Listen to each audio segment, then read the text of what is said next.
Seja muito bem-vindo ao KCast, podcast onde transformamos hard e soft skills em conversas que você nunca imaginou que precisava ouvir. Eu sou o Bernardo Babo. E eu sou Vitor Guelman, e aqui a gente vai falar mais uma vez sobre desde networking estratégico até aquelas histórias que ninguém nunca teve coragem de contar com um convidado muito especial.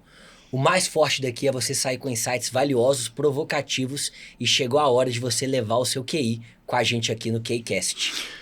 Ô, Vitão, quando eu te vi aqui hoje, antes da gente começar, eu te achei mais bonito, cara. Ainda bem. Ainda mais bonito, né? Não, e ainda bem porque no episódio anterior você não falou que eu tava bonito, e eu falei que você tava bonito pra caramba. Não, mas foi de propósito, eu vim me redimir aqui. Então tá você é bom. um cara lindo, maravilhoso, mas hoje você tá mais. Aí eu comecei a reparar, por que ele tá bonito assim? Cara, você tá de minimal? Ô, Babo, nós estamos com uma parceria aqui no podcast que é espetacular, e eu tô com essa camisa maravilhosa que serve para todas as ocasiões, que é do nosso mais novo parceiro aqui do KCast, que é a Minimal Club. E eu ouvi dizer que a gente tem uma condição especial para quem tá nos ouvindo aqui. Temos cupom, é isso mesmo. Pessoal, Qual que é? Conta pra turma. Bom, vamos lá, aproveitar. Minimal tá fazendo 4 anos, parabéns pessoal da Minimal.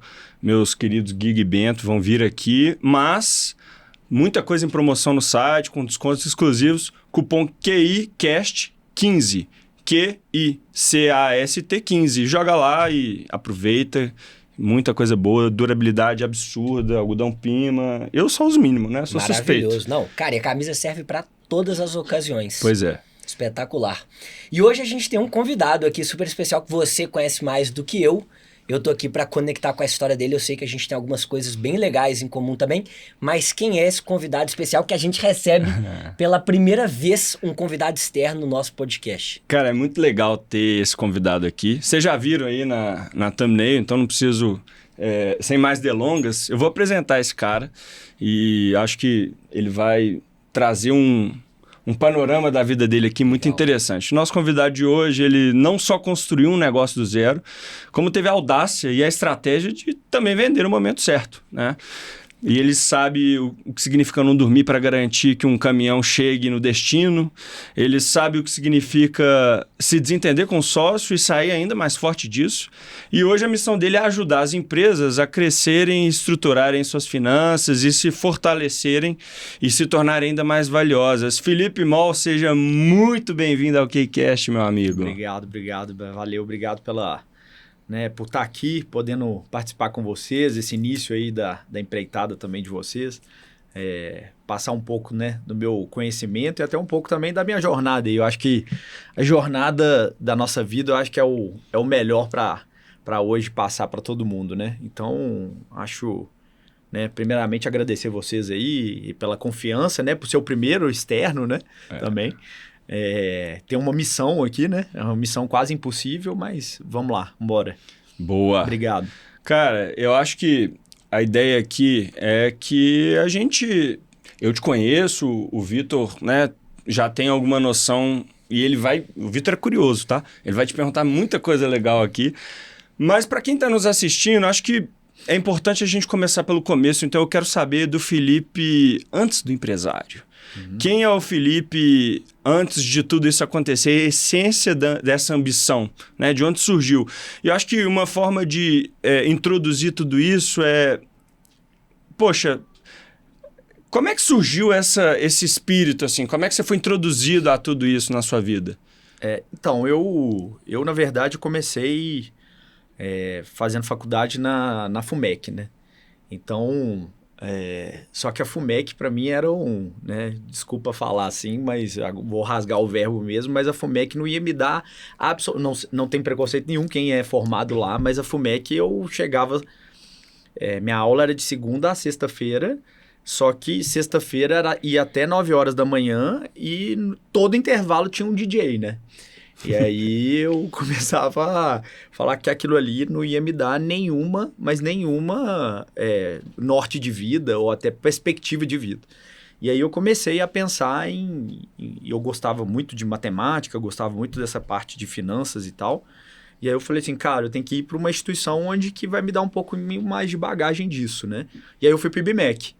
Então, saí da FUMEC, né? A FUMEC era maravilhosa, minhas notas eram ótimas, as pessoas me chamavam para ser dupla, coisa que na escola não rolava, né? E aí as coisas começaram a ficar muito fácil, né? Dormir à tarde, que isso, gente? Dormir à tarde. E aí eu falei assim, cara, preciso ir. Fui pro IBMEC, e no momento do IBMEC eu comecei a ter esse espírito mais de capitalismo, assim, mais financista, né? Porque o IBMEC, eu peguei no IBMEC na época que ele ficava naquela torre da Séculos ali, sabe? Uhum. Então, eu nem peguei o negócio novo e tinham só 2 cursos lá. Era Economia e Administração, né? Tanto é que chama Instituto Brasileiro de Mercado de Capitais, né? Isso é o que? Meados de 2010 ou antes disso ainda? Foi 10. Meados de 2010. 10? Não, meados de 2005, cara. Tem tempo. É mais tempo que eu pensava. Esse é IBMEC raiz. IBMEC raiz mesmo. Meados de 2006, 5, 6. E se na FUMEC tinha o DJ ali no IBMEC, você ia pro Bar do Sorim, Família Adams ali? Como é que é? Família Adams, Sorim. Sorim. Tá. Só pra saber. Rato no como é que chama? No banheiro. Né? O Sorim é um ícone daquela faculdade. Ícone. E aí eu comecei a gostar muito daquilo, estudava bastante lá, porque lá tem que estudar. Para entrar no IBMEC é muito fácil, mas para sair é muito difícil, né? Uhum. E aí a gente começou a meio que a fazer né? Eu comecei a gostar daquilo, o IBMEC me trouxe uma escola muito boa e eu entrei no IBMEX, que foi a escola júnior. Que é a escola júnior, a empresa júnior do IBMEC. E aí eu fiquei lá durante 9 meses, comecei a mexer com bolsa de valores, adorava bolsa de valores, comecei a mexer com isso no mercado de capitais muito tempo, comecei a fazer uma carteira de cliente, comecei a entrar em algumas corretoras e eu fui gostando disso, né? E aí depois eu saí do IBMEX, que foi onde me deu um pouco de bagagem de empreendedorismo, de fazer consultoria para a empresa, de gostar de fazer isso, de trazer um pouco de excelência para as empresas, um pouco de saúde financeira para as empresas. E eu fui crescendo com eles lá. Me deu uma amadurecida, vamos falar assim. E até uma coisa que eu falo que na minha vida não é o que eu trouxe, o que eu tenho de bagagem, não é o que eu fiz de escola, ou até mesmo... É lógico que a escola te dá o fundamento, mas, cara, colocar né, para fazer e executar, eu acho que isso que me trouxe a minha maior bagagem. Eu acho que o meu maior MBA foi ter colocado a cara a tapa no mundo para conseguir empreender ou para conseguir fazer, né? E aí nesse tempo que eu fiquei, eu fui para o mercado de capitais, formei e ainda estava no mercado de capitais, só que eu tinha 2 amigos, que aí vocês estavam até conversando aqui comigo, né? Que era 2 amigos que tinham uma vontade de fazer de empreender, e principalmente em transporte. E aí eu falei, cara, sempre sonhei, gosto muito de transporte e tal, só que eu não tinha não tinha dinheiro. Meu pai pagava a minha faculdade, me deu sempre do bom e do melhor e tal, em relação a estudo, né? Só que não tinha dinheiro para investir. E aí esses 2 amigos meus me chamaram e a gente falou assim, cara, vamos montar uma transportadora? Eu falei assim, ué, cara, talvez seja legal a gente fazer isso junto e tal. Tá fácil, montar uma transportadora ali. Vamos começar uma transportadora ali, comprar uns 50 caminhões e tudo e vamos embora.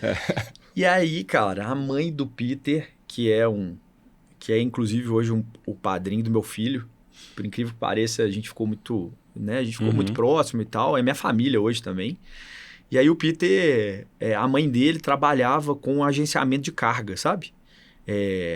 E aí eu falei assim, por que a gente não apropriar a frota dela e já começar assim? E a gente começou a pensar naquilo e tal, e na hora que me deu aquela luz de falar assim, cara, vamos então fazer isso? Vamos. Começamos a procurar banco e tal, e eu sou muito curioso, eu fico desenrolado, cara, fico correndo atrás mesmo. E aí comecei a rodar a bunda no asfalto mesmo. O negócio foi foda mesmo, bicho. E aí eu comecei a conversar, mercado de capitais e também... Você continuou no mercado de capitais? Continuei no mercado de capitais e em paralelo pensando em empreender. Legal. E aonde que eu tirava dinheiro, porque eu falava assim, ó, eu ia pegar esse dinheiro aqui e ia colocar na transportadora. Como é que eu ia fazer o restante das coisas?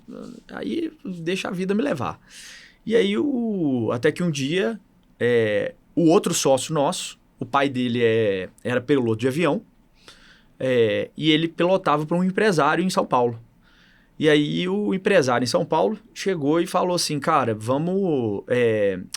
meu filho tá querendo montar um negócio de transporte. E ele vendeu a nossa alma, como se fosse, ele já tem experiência em transporte, tá tudo certo. Muito né? bom, muito bom. Aí... Tinha nada, praticamente. Tinha porra nenhuma, velho. Tinha nada. E aí, aquele negócio e tal, aí beleza. E eu, IBMX, né, achava que de terno e gravata... Enorme, né? Botava credibilidade, né? Aí coloquei terno e gravata e tal, fui pra Campinas, encontrar com o gerente do cara lá. E aí cheguei lá, despretensioso, sem nada e tal, o cara falou assim, e aí? E tal. Cheguei com a apresentação, né, de uma transportadora, eu fiz e tal. Cheguei pro cara e falei assim, cara, você... Aí ele, você conhece já de transporte? Eu falei, conheço, nós temos aqui uma bagagem, junto com a mãe que virou uma segunda mãe minha também, que é a Cláudia, a mãe do Peter, que nos ajudou muito nessa empreitada. E aí a gente começou e tal, aí eu cheguei e falei assim, cara, nós temos aqui a possibilidade de ajudar vocês, da gente conseguir montar um negócio. Só que, cara, era em São Paulo, velho. Então, eu morava em Belo Horizonte, fazia faculdade, estava no mercado de capitais e querendo montar uma transportadora em São Paulo. Falei, cara, que loucura, bicho. Beleza. E aí eu falei, cara, quer saber? Vou pra cima. E aí começamos a negociar. E aí eu larguei esse negócio de agenciamento pra gente apropriar a frota dela e foquei nesse cara. Cara, alguma energia chegou pra mim, eu acredito muito nesse negócio de energia, sabe? Chegou pra mim e falou assim, cara, você tem que... foca nisso, cara. Faz força nisso.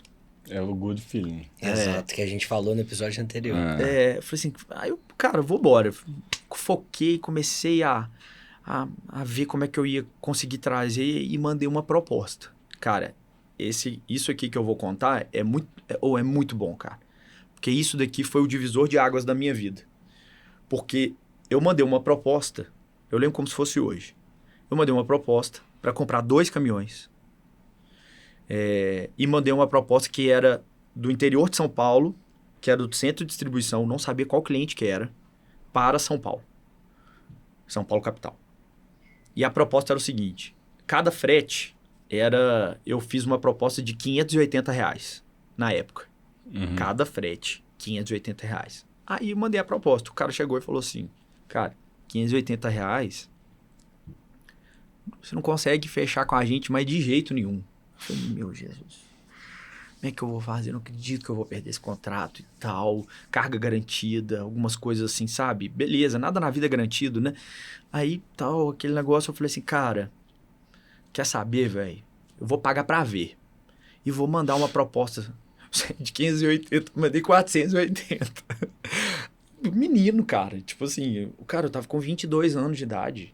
22 anos de idade, velho. A jornada empreendedora muito jovem. Eu não sabia nem a hora que eu tava com fome. De verdade. Aí eu mandei 480. Na hora que eu mandei 480, cara, o cara falou assim, mas de jeito nenhum. Cara, na hora que ele falou de jeito nenhum, eu falei, e eu sou muito financista, eu bati na minha planilha o 480, falei, cara, não fecha a conta. Não fecha a conta. Falei, cara, tô fudido. Eu não consigo abaixar mais. Aí o cara falou assim, você não vai fazer 480, você vai fazer 495. Eu falei, não, como assim, cara? Que 495? Eu tô te fazendo uma proposta de 480. Ele, não. Eu faço questão de te falar que você abaixou muito, que você não vai fechar a conta e você vai fazer 495 por frete. E o negócio tá fechado. Aí, shake hands, 495 que eu fechei. Aquele dia foi o divisor de águas da minha vida, que eu tenho que ter um pé em São Paulo. Porque o paulista, ele é muito assim. Ele pensa muito. Eu sou mineiro. Só que o paulista, ele pensa demais em fazer o negócio dar certo para ambos os lados. O mineiro... E aí tem aqueles ditados, né? Que o mineiro fica mais preocupado com o que você tá ganhando do que ele tá ganhando, né? E o carioca tá querendo roubar o que você tá ganhando, né? Desculpa os cariocas, né? Faz parte. E aí, cara, tipo... Eu fiquei impressionado com isso. Já fui pro banco, já tentei, já consegui, comprei 2 caminhões na cara e na coragem. Falei com o meu sócio, ó, consegui fechar o contrato. E aí, quando eu descobri qual que era o cliente, porque eles não estavam abrindo, porque era um fundo de investimento que era dono disso. Aí para não... Por questões de interesse, fica blind ali, compliance, até compliance puro. E aí, eles abriram, que era o Starbucks. Então, era a época que o Starbucks estava abrindo... Loja pra caramba. Igual Araújo aqui, cara. Você piscou, você viu um Starbucks, né? E aí, eu falei assim, cara, não acredito, velho. E um case forte pra você seguir dali também, né? Que credibilidade é essa, cara? Você faz o transporte de... do Starbucks. Só que o que aconteceu? O centro de distribuição deles, que era no interior de São Paulo, tava ficando pronto. E aí, cara, o que aconteceu? O frete, que era 495, virou 780. Por quê? Sem querer. Por quê? Porque eu pegava meu caminhão, ia para Limeira, pegava o congelado, porque o congelado não estava pronto ainda naquele centro de distribuição, pegava o seco em Jarinu, que era a cidade onde eu estava, e entregava em São Paulo. Então, meu frete ficou maior ainda. Então, tipo assim, entre aspas, eu dei uma sorte, vamos falar assim. E eu acho que o empresário, ele é muito disso, cara. Ele precisa também ter sorte.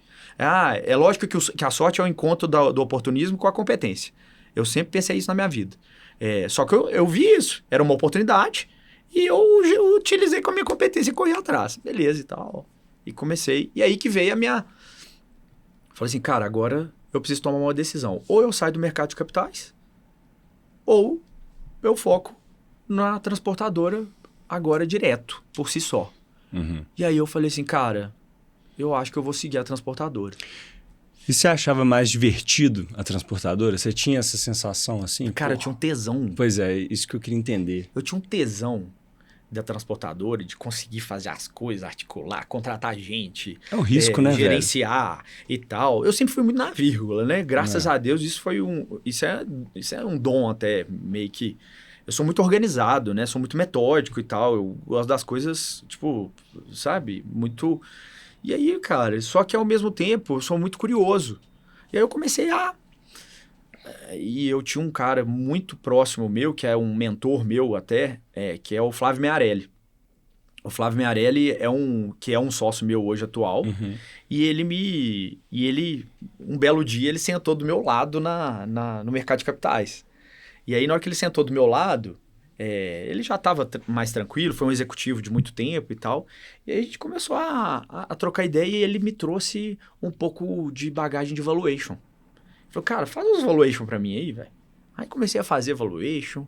E valuation, cara, essa é outra coisa também. Quem contrata para fazer valuation não é uma ferramenta da ciência exata. O valuation, ela é uma ferramenta de tomada de decisão subjetiva com premissas que você põe da sua cabeça. Então, é subjetivo. Então, não adianta. E aí, o que eu pus na minha cabeça? Eu vou fazer sempre valuation da seguinte forma. Valuation, para mim, E aí, até o Flávio me trouxe isso. Faça sempre o valuation que você compre a empresa. Então, e não que o mercado tá pagando, ou muitas vezes o negócio. Então, eu acabei pegando uma expertise. Então, eu tô para te falar que eu já fiz... E aí, eu comecei a pegar um tanto de certificação. Fiz Ambima, fiz INSPER, tudo de valuation, porque eu gostava muito dessa área. E aí eu começava, como eu não tinha dinheiro para colocar na transportadora, eu fazia uns valuation... meia boca ali, de qualquer meia boca jeito? aleatório. Não, para outras pessoas. Que ele me colocava, que o Flávio me colocava. Então você monetizava em cima desses valuations. Monetizava. Entendi. E aí eu comecei a monetizar Por quê? Porque eu tinha que ter dinheiro da onde colocar para transportadora. Por mais que eu peguei no banco. E o banco tinha Finame na época. O Finame tava muito bom e tal, né? E o Finame é subsidiado, tava subsidiado e tal. E aí eu comecei aquele negócio, pegava dinheiro daqui, mercado de capitais, colocava dinheiro na transportadora e ia acontecendo e tal, até que um belo dia eu tive que tomar a decisão, mercado de capitais ou transportadora.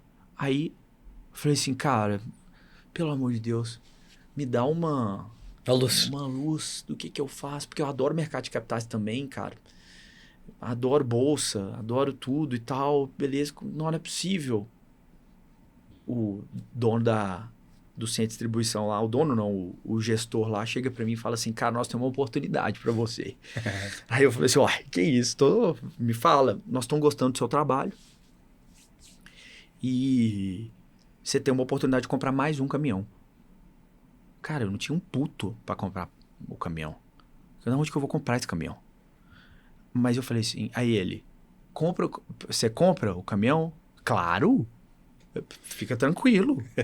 Só que o caminhão, ele demora 2 a 3 meses para ficar pronto, porque ele era customizado.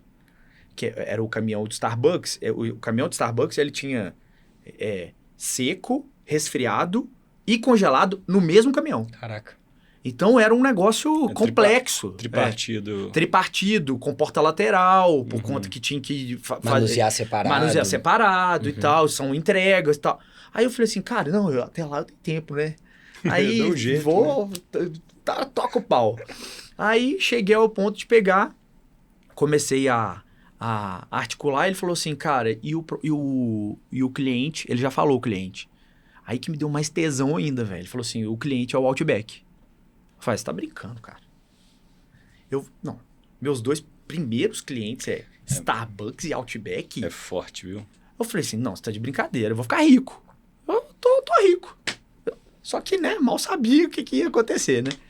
E aí eu comecei Aí a Cláudia, que é a mãe do Peter, avalizou a gente conseguiu um Finame, outro Finame, tudo financiado, e fomos pra cima, cara. Eu falei assim, cara, tô dentro, entregamos o caminhão lá e começamos 3 caminhõezinhos rodando e foi aí que foi meio que assim, cara, vai pro caminhão, vai pro transporte. E aí... a junção do oportunismo com a competência e foi o seu momento ali, talvez, de entender, cara, pô, agora é a hora de ir nisso aqui 100%, dar all-in nesse projeto e vou pra frente nele. Cara, eu dei all-in. E aí eu empurrei isso com muita força, só que era para São Paulo, então eu ficava indo e voltando para São Paulo toda semana, então eu tava morando praticamente em Campinas, aí por coincidência da vida eu tinha um tio que morava em Campinas, e aí ele me ajudou muito, porque ao invés de eu ter que alugar algum lugar, eu ficava na casa dele, então já era muito bom isso. E aí eu comecei a fazer, a força máxima ali do negócio, e aí tomei a medida de sair do mercado de capitais, ir para o mercado, para transportadora e comecei a angariar, comecei a trabalhar, comecei a fazer e tal. Antes da gente entrar na transportadora em si, na jornada dela, porque ali você deu all-in, falou agora o meu projeto é aqui, eu queria só voltar num ponto interessante que você comentou sobre o seu perfil. Você falou que eu sou um cara mais metódico, sistematizado, eu sou o cara do número, etc. Ele até organizou, ele até acertou o celular. Exato. Né? Como é que era a sua completude com relação aos seus sócios? Porque, bom, vocês estavam jovens ali começando o projeto. Como é que era a questão de diferentes habilidades, competências, skills entre vocês? E como que você entende a importância disso na perenidade, no sucesso do negócio posteriormente? Sócio eu falo que é pior que casamento. Eu tô te falando porque eu tô 7 anos casado e fui 7 anos com meus sócios, né? Só que o sócio, primeira coisa, ele mitiga seu risco. Então ele chega ao ponto de trazer um pouco de conforto para você. E não que hoje a maioria das empresas tem, que tem sócios, mas que sócios que um só toca, que é o tal da administração solitária. A administração solitária ela é muito cruel.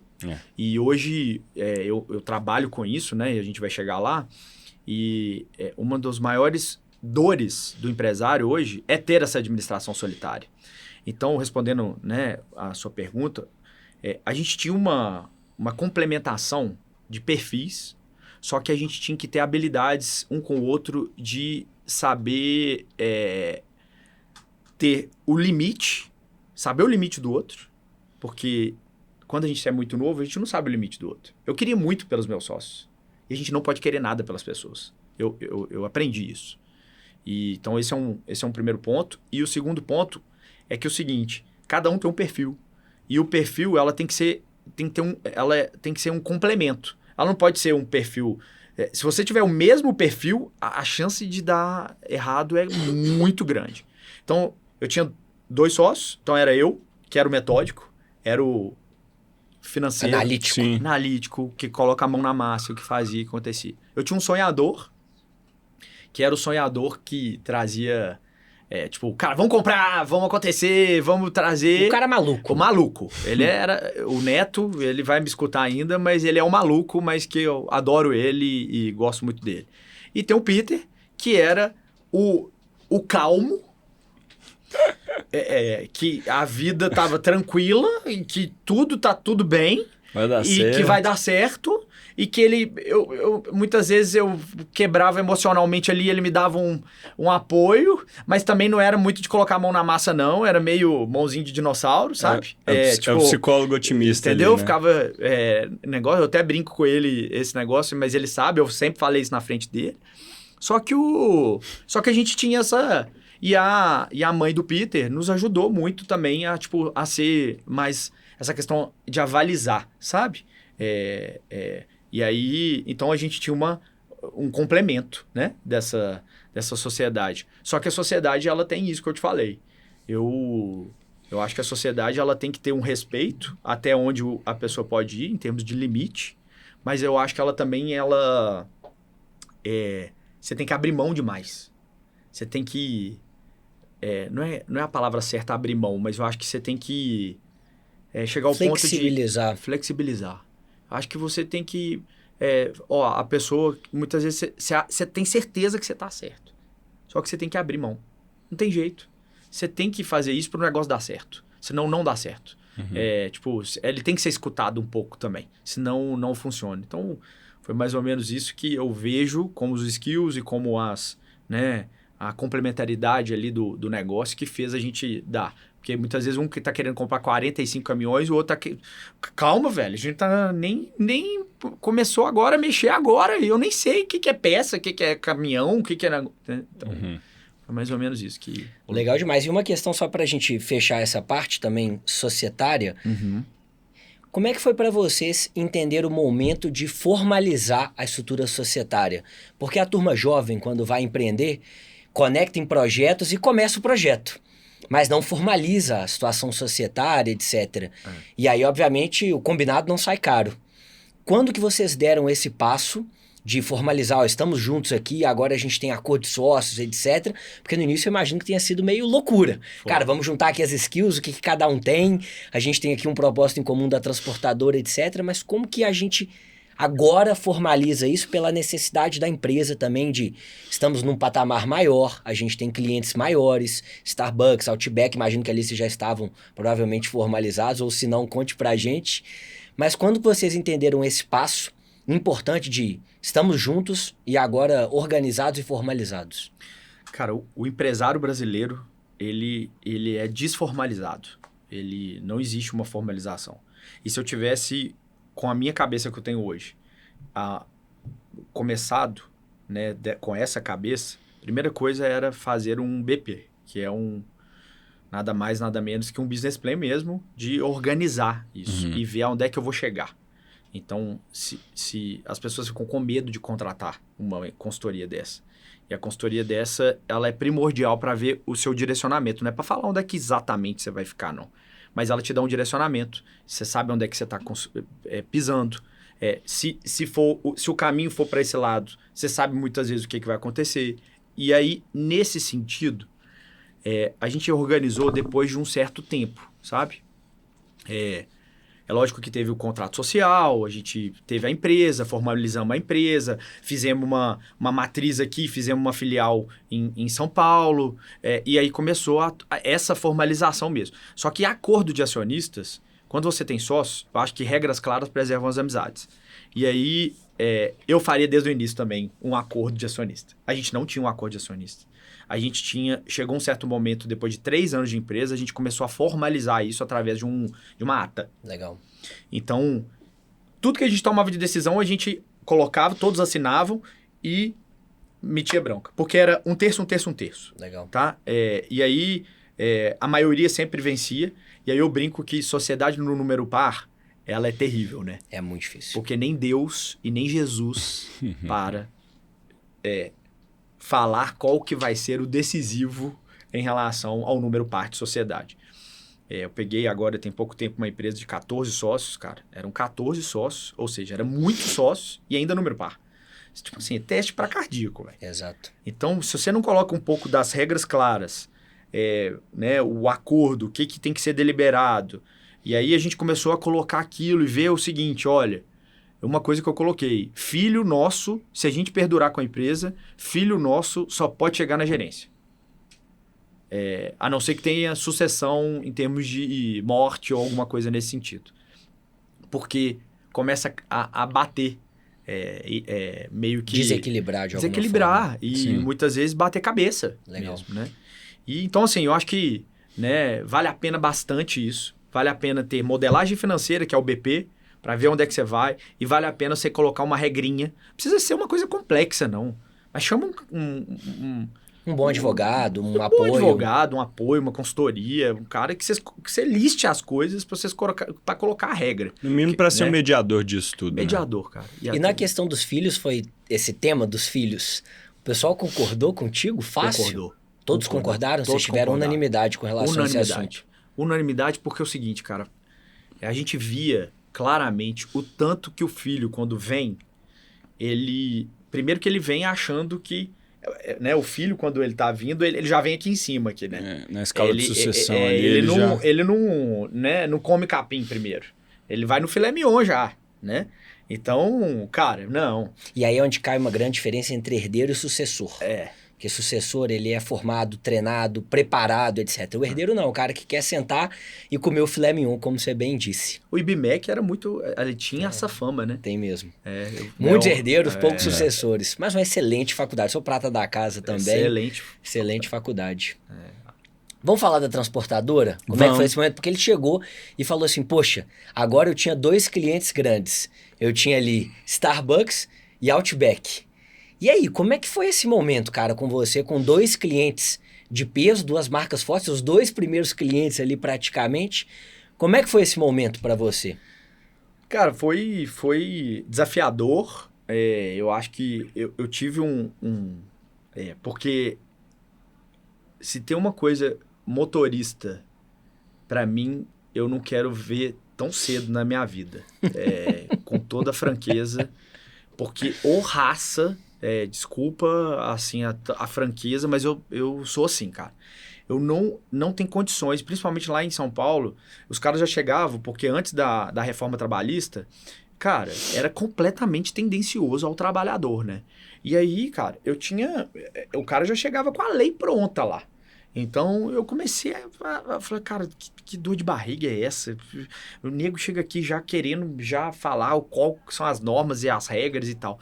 Só que, cara, eu falei assim, eu tenho que assumir essa missão. E aí eu comecei a trazer muito resultado. E com poucos caminhões. Eram 3 caminhões só. Aí, cara, um belo dia, depois de 1 ano e meio de transportadora, a gente já começou a tirar um tico-tico, sabe? E aí... Isso era quanto na época? Pode contar? Pode, era... Cara... Que ano que era isso? Era 2010. Acho que era 2008, 2009. Quanto que vocês conseguiam tirar na época cara, ali? Era R$1.500 cada um. Quanto será que é R$1.500 na época hoje? Deve ser uns 5 mil hoje. Eu ia falar uns R$7.000 talvez. Por aí, ali, mais ou deve menos. ser no máximo isso. Só que Quanto tempo depois? Volta? Quanto tempo depois? 1 ano e... 1 ano e meio. 1 ano e meio. 1 ano e meio já tava... Não, mas 1 ano e meio Só que é o seguinte, a gente não teve que colocar nenhum real. Aham. Isso que foi muito top. A gente fez uma gestão muito na unha e no qual... olha, isso também é uma coisa que eu poderia falar aqui. Empresa boa é empresa geradora de caixa. Não existe empresa boa sem ser geradora de caixa. Ah, mas eu vou fazer dívida versus equity versus e tal. Se você não gerar pelo menos um pouquinho de caixa, vai dar merda. Uma hora vai dar merda, uma hora a conta chega. Eu tenho certeza absoluta do que eu tô falando. Só que aí, o que aconteceu? Eu falei assim, cara, eu quero ser gerador de caixa. Porque muita gente chegava pra mim e falava assim, não, fica tranquilo, esse caminhão no final, você fica com o caminhão, porque você tá pagando a parcela. Só que o caminhão no final vira sucata. Só que ninguém me contou isso. Valor residual puro. Ninguém me contou isso. Tem que refazer motor, tem que fazer... Não, refazer motor. Eu pegava esse caminhão que era o residual e dava entrada no outro caminhão. Sim, Só que justo. ninguém contou isso, não, né? Aí você ficava naquele negócio e tal. Aí eu falei assim, cara, beleza. Eu fiz questão de sempre ser gerador de caixa. Eu fazia o seguinte, eu pagava todos os custos, pagava todas as despesas, pagava... Depois eu tinha meu resultado operacional. Depois do meu resultado operacional, eu tinha meu imobilizado, que eu tinha que pagar o PMT, que é os meus caminhões. Só que depois dessa linha, eu ainda gerava caixa. Legal. Então, Mas aí sua linha era de reinvestimento. Na última camada ali. Não, aí é pra aí gastar. eram os 1.500 Não, mas muitas vezes. antes de vocês começarem a fazer essa retirada, a ideia suas era muito reinvestimento? Reinvestimento. 100%. 100%. Então pegava esse dinheiro, comprava um container, porque precisava lá de um container administrativo. Legal. Aí aí tinha que comprar carrinho, porque para fazer a distribuição, aí os motoristas iam fazendo isso pra gente. Então, por exemplo, para você distribuir no meio da Paulista, o Starbucks da Paulista, eu vou lá e entregava lá no meio da Paulista. Pra ser rápido e ágil, eu tive que comprar outro carrinho. Então, mas o pré-requisito era colocar um carrinho só. Então, a gente começava a criar umas eficiências operacionais, só que cada carrinho na época era R$2.000. Aí você falava assim, ao invés de eu tirar os meus 1.500, eu vou comprar 2 carrinhos, entendeu? E aí começou, e a gente reinvestindo e fazendo, não tirava tanta coisa e tal. Aí você falava assim, mas como é que você sobrevivia? Dos valuation e dos negocinhos que a gente faz e por fora, só isso. Tinha uma geração de caixa alternativa. Alternativa, eu tinha que fazer, não tinha como, cara. Alguém tem que pagar a conta no final do mês. Não, meu pai nem me dá mesada. O que é isso com 24, 25 anos de idade? Toma juízo, né? E aí a gente começou e tal, aí até que um belo dia teve um problema sério no CD, no centro de distribuição lá, e o transportador, que era o maior, que fazia o Brasil todo, chegou e falou assim, colocou a corda no pescoço a faca no pescoço do diretor lá. Real? Não, não, você fez os... não, mas colocou mesmo. Entendi. Mas Apertou o cara. mas com força. Falou assim, cara, se você não aumentar tanto, eu vou parar de transportar pra você. Deu uma blefada, né? Aí, ele chegou e falou assim, Felipe, olha, eu tô com um problema sério aqui e eu vou te expor. O cara tá me travando, o cara tá me ameaçando, e eu não tô afim de assumir essa ameaça, não. Foi, mas o que tá acontecendo? Ele falou que vai tirar todos os meus caminhões, tá disposto a pegar? Foi. Né? Comecei assim, né? Gaguejar. Falei assim, mas o que seria? Aí ele falou assim, não, eu preciso que você compre 9 caminhões. Só que 9 caminhões pro Brasil inteiro, menos Rio de Janeiro. Aí eu falei assim, mas 9 caminhões os pequenininhos? Aí ele, não, são 9 caminhões do maior, que fazia interestadual. Quanto custava um caminhão desse na época? Cara, na época, cada caminhão era R$400 mil, só que um dos caminhões, que era a carreta, o que eu tive que comprar, ele pediu para eu comprar 8 caminhões. Eram 6 caminhões era esse de 450 mil, e na época, tinha mais 2 que eram carreta, que fazia Nordeste, que era 650 mil. Falei, gente, vou tirar dinheiro da onde, velho? Que é isso? Né? Que merda é essa, né?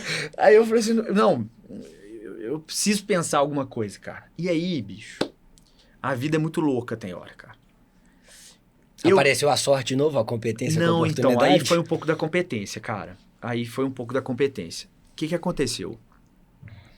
Eu tinha no mercado de capitais um sócio que era do escritório, que tinha concessionárias de caminhão. Por incrível que pareça. E aí, concessionário de caminhão Mercedes. Uhum. E aí, eu fui lá e falei com o cara. Falei, cara... Aí eu falei assim, cara, como é que eu vou fazer? Eu vou pegar o seguinte, eu vou tentar unir o útil ao agradável, por isso que o BP é tão importante. Por isso que o planejamento estratégico e a modelagem é importante. Te norteou, né? Não, escuta, eu peguei essa modelagem, fiz a modelagem. Pedi o contato do presidente do Banco Mercedes. Fui, peguei o contato, bati o telefone, ele me atendeu. Falou, cara, eu tô com um contrato aqui, e era tudo Outback, tá? Outback Starbucks ainda. Eu tô com um contrato aqui, que eu tô pra comprar 8 caminhões. Só que o investimento, nós estamos falando de mais ou menos uns 4 milhões, 3 milhões, 4 milhões. Eu falei assim, só que eu não tenho esse dinheiro. Só que eu preciso de finalizar isso, eu preciso de negócio. Só que na época também, eu não lembro não sei se vocês lembram, teve um subsídio muito grande do governo para transporte. Que eu peguei Finame a uma taxa de 2,5 ao ano. E aí, só que tava rolando isso e incentivando comprar caminhão. Isso era governo Lula? Acho que era governo Lula, eu acho. Eu não lembro, cara. Não tô lembrado se era governo Lula, enfim. E aí, cara, beleza, incentivo, subsidiando o negócio. Pô, 2,5 ao ano? Eu tinha que pegar aquilo ali amanhã, né? Uhum. Aí, só que nem sempre era tudo, né? Você conseguia pegar tudo. Uma parte era isso, outra parte era negócio. Só que você fazia a média ponderada, você conseguia fazer. Aí, o que eu falei assim, cara, fui lá. Bati no cara, apresentei o meu BP, mostrei o contrato. Falei assim, cara, eu tenho um contrato e eu preciso dos caminhões. E aí, o Finame, ele é muito lastreado ao caminhão, né? Então, tipo assim, você compra o caminhão... a garantia é o próprio caminhão. E aí veio a Cláudia, muitas vezes também nos ajudou bastante, porque ela avalizou, alguns ela avalizou e outros foi na fé. Aí o cara chegou, eu apresentei, fez uma apresentação top e tal, aquele negócio. Aí o cara chegou pra mim, o presidente, lembro como se fosse hoje, ele falou assim, cara, dá esse papel aqui, tá avalizado. Pode ir lá e compra seus caminhões. Você tem que dar só uma entrada de... Acho que era 15% na época e tal. 15%, sei lá, velho. Eu vou arranjar um jeito. Peguei dinheiro no banco. Dei os 15%. Fiz o negócio. Coloquei. Já os caminhões. 8 caminhões. Cheguei lá. Falei assim, vou comprar os 8 caminhões. Pode contar comigo. Me deu o contrato. E aí que me deu o boom. Aí na hora que eu comprei 8 caminhões para fazer o Brasil inteiro, menos Rio de Janeiro... Acho que todo mundo sabe por que não faz Rio de Janeiro, né? Uhum. Porque Rio de Janeiro tem que ser do próprio Rio de Janeiro, né? Aí, dei o boom na transportadora, começou, aí contrata motorista, faz aquele negócio e tal. Eu cheguei a ter... Tava com 45 motoristas. Essa foi virada de chave, então. Foi virada de chave. Aí foi o divisor de águas de uma transportadora pequenininha para uma transportadora média, vamos falar assim. E aí eu comecei a comprar, e aí toda hora surgiu uma oportunidade, eu comprava um caminhão, aí começou a entrar novos clientes. Aí começou a entrar, aí entrou Pizza Hut, entrou Shine Box, entrou Crepes, que na época tinha, entrou Salad Creation, que hoje é o Boali da vida, entrou... cara, tinha muita coisa, tinha Sapori, que também era cozinha industrial, tinha muita coisa, Shell, sabe aquele... Os postos de gasolina, sim. A gente fez também, que eram as conveniências dos postos. Select e tal. Então, a gente começou a ganhar um espaço e aí a gente foi comprando caminhão. Aí você fala assim, não, mas de onde você tirou o fluxo de caixa? Cara, o negócio, eu fui tentando gerar fluxo de caixa muito rápido, porque o negócio começou a se pagar e eu tentando pagar a parcela, porque os contratos e os fretes e as coisas extras e tal. Só que, cara, a minha vida se transformou. Eu não tinha vida. E aí esse é um ponto super legal que eu acho que vale a gente explorar agora, sobre esse equilíbrio entre vida profissional e vida pessoal. Porque a empresa entrou num flow, a empresa saiu ali de uma estrutura de transportadora pequena para uma transportadora média, grande, enfim, em crescimento. E como que foi para você equilibrar a sua vida pessoal com sua vida profissional? E uma pergunta que eu queria te fazer é a seguinte: teve algum momento que você pensou em desistir?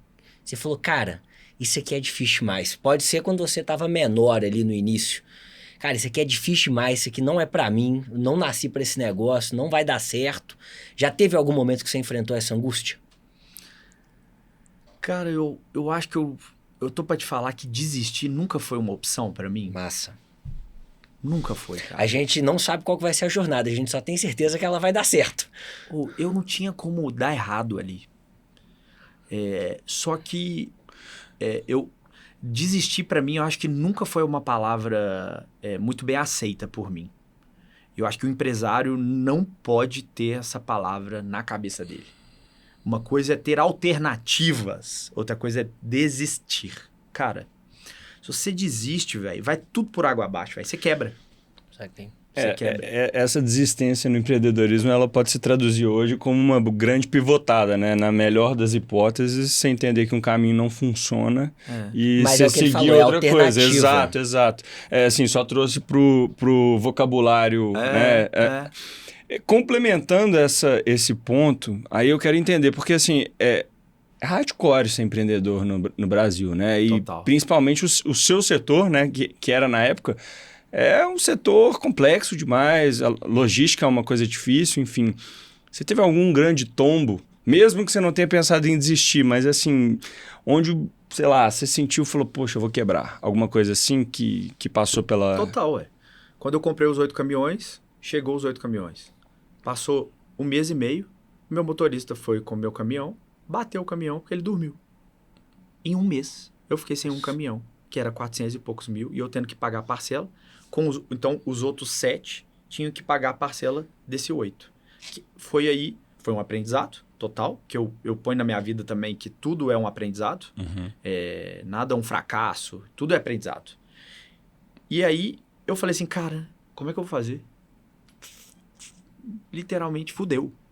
Eu não tenho mais condições de tocar isso aqui, porque eu acho que eu vou quebrar. Eu acho que, acabei de perder um patrimônio, E na época era... Como é que fala, gente? Eu não tinha seguro, eu tinha associação. E olha, quando você faz associação é muito bom, mas quando você vai... Na hora que você precisa da associação... Não serve, não funciona. Tem ninguém ali pra te ajudar. Aí aquele negócio, aquela morosidade, etc. Ele faz de tudo pra não pagar e tal. O caminhão quase deu perda total. Beleza, eles pagaram. A associação quebrou. Nossa. Não pagou o meu baú. Que pepino. Eu tive que tirar do bolso para pagar o conserto do baú. E aí, tive que pagar. Beleza, bola para frente e tal. E aí, a gente teve que dar uma endividada num nível estratégico, que eu acho que isso também é uma coisa legal para os empresários. Empresário acha que endividar é algo que você não deveria nem por reza brava. Só que eu aprendi na minha vida inteira que capital próprio é muito mais caro do que capital de terceiro. Sempre. Mas não deixa tem eu como. comentar contigo um negócio, e aí trazendo que a gente já viveu um momento parecido de M&A, e eu sou cria da minha família, da minha tia-avó, que foi a fundadora do negócio, e ela sempre teve essa máxima, ela sempre detestou operar endividada. Então a gente tinha uma tese de família que era sempre operar com capital próprio, porque ela falava, eu só durmo com a cabeça no travesseiro em paz se eu tiver feito com capital próprio. Eu não consigo dormir em paz com dívida. E foi assim com ela, foi assim com a minha mãe, e eu assumi isso também. Hoje, numa visão de negócio diferente, eu já entendo que você pode operar alavancado, que isso inclusive pode ser uma eficiência, inclusive financeira, etc. Como é que eu ia comprar, tudo, como é que eu ia comprar meus caminhões se eu não alavancasse? Total. Mas eu acho tão doido, porque esse assunto eu acho que até conecta às vezes um pouco com crença. Porque tem gente que não consegue dormir com dívida, sabendo que eu tô alavancado, etc. Mas a maioria das empresas familiares antigas, elas têm essa crença de que são geradores, eles precisam gerar caixa para não, ou então pegar o dinheiro deles, ou vender o imóvel dele para colocar na empresa. Só que o seguinte, é lógico que você tem um equilíbrio disso, né? Você tem uma dosagem disso. É um conservadorismo que, né, tem suas flexibilidades nesse sentido, mas com certeza, e principalmente sendo familiar, né? Eu acho que até mais do que o seu business, o business do Vitor, que, né, como ele falou, tia-avó, tem um conservadorismo histórico que está intrínseco ali. Está enviesado ali, né? E que o Vitor, mesmo que ele fosse um lunático aí, ele não conseguiria, talvez, romper com isso, né? Exato. Então... Mas aí é muito cultural isso, né? E aí, muitas vezes, é porque tem uns lunáticos aí também que alavanca a empresa de uma forma completamente despretensiosa, fica vivendo no luxo, né? Achando que tá bonito, porque ao invés de colocar o dinheiro na própria empresa para fazer o negócio, ele vai para viajar para esquiar na França. Vai esquiar na França. É isso, cara. Então, esse é o grande lance. Na Porsche ali. Exato. Aí vive no mundo que é um mundo que não existe. Mas ele não tá equilibrando os pratos também, né? Ele tá numa tocada mais ostensiva do que qualquer outra coisa. Né? Mas tem muita gente que faz isso. Sei que tem. Alavanca a empresa para tirar dinheiro pro sócio viver uma vida... Vai dar merda. Não, com certeza vai dar merda. Dependendo da quantidade de dinheiro, dá merda, mas no médio prazo, não no curto. Sim. Então, curto fica tudo maravilhoso, entendeu? Eu tive agora fazendo consultoria para uma empresa, né? Não posso falar o nome, mas em São Paulo, cara, que... A empresa, eles pediram um diagnóstico. Fui lá dar o diagnóstico, a empresa endividada. Falei, da onde que tá saindo negócio? Gerador de caixa? Pra caramba. Da onde que tá indo negócio? Fui olhar a linha de baixo aqui. Gerava 5 milhões de caixa por mês. E saía 7 pro sócio. Tá louco. Queimou tudo, né? Na hora que eu fui fazer a conta inversa, o que era a dívida era o tanto que era o a mais pro sócio. Tá maluco. Juro. Eles quase que financiavam a distribuição de dividendos. Eles financiavam a distribuição de dividendos, que loucura, cara. Mas isso acontece demais, demais. E aí, por isso que você tem que ter um equilíbrio. Demais. Então, por exemplo, se você não sabe mexer muito na veia de finanças, contrata alguém de finanças. Contrata alguém que vai te dar esse caminho. Porque tem um número, que isso é um número até legal, né, para quem for escutar, que tem uma referência que os bancos hoje utilizam para alavancagem financeira. Uhum. A empresa, isso por amostragem, tá? Por amostragem, existe um número que é 3 vezes resultado operacional para a empresa estar ainda líquida. O que eu quero dizer? Para a empresa ainda conseguir pagar a parcela dela ou pagar a dívida dela, ela só pode estar alavancada 3 vezes o que ela gera de caixa. Então, no máximo, no ano, tá? Isso contando o ano. Então, se ela gera caixa 5 milhões, ela pode alavancar 15 milhões. Uhum. É mais ou menos essa é a conta que os bancos utilizam. Então, por exemplo, os bancos param de emprestar para uma empresa quando ela vê que vai passar por 16. Então, está estourando esse limite. Então, isso é um número legal até para trazer como visibilidade. Que isso traz um pouco de conexão. E aí eu comecei a fazer isso na minha transportadora, comecei a ver... no meio do caminho, resolvi fazer uma pós, graduação. Então, e comenta sobre isso, porque você tinha dado um primeiro teaser sobre essa parte, e aí você falou, cara, minha vida pessoal foi pro saco. Não te falei. Vamos voltar nessa parte, só pra gente trazer também, porque, cara, esse é um desafio muito grande de empreendedores, empresários que estão numa fase ali de tração de negócio, o cara vive a empresa o tempo inteiro, Moneymaker mesmo, né? Exato, o cara tá focado, abre mão de uma série de coisas pessoais. Pra onde foi sua vida pessoal? Pra onde foi a sua saúde mental? Pra onde foi o seu momento de paz? E aí eu queria te perguntar uma coisa sobre ritual. Tem algum ritual que você sempre manteve nesse processo pra, de alguma forma, trazer de volta, que seja parte da sua paz espiritual, física, etc? Não tinha paz. Essa é a palavra. Tudo foi pro brejo. Não tinha momento de lazer, não tinha momento de vida. Já conhecia sua esposa nessa época? Eu conhecia, e aí eu voltava todo final de semana para ver ela. Então, mas na época era namoro ainda? Namoro. Entendi. Só que eu tenho 20 anos com minha mulher, né? Então, caraca. E ela entendeu essa jornada? Entendeu, graças a Deus. Isso foi um ponto importante para você, assim? A parceria com ela? Muito importante.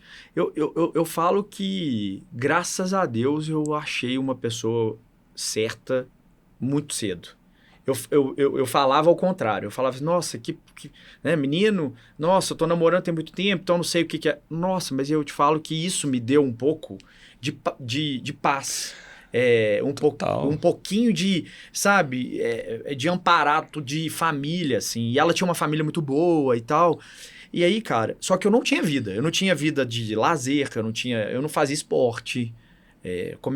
Minha saúde começou a ser prejudicada. Eu comia qualquer coisa. Outback. Então, eu tava lá no Outback, tava lá nos bastidores, mandava uma né? Como é que chama lá? A costelinha. Que tem famosa a costela. Ribs on the bone.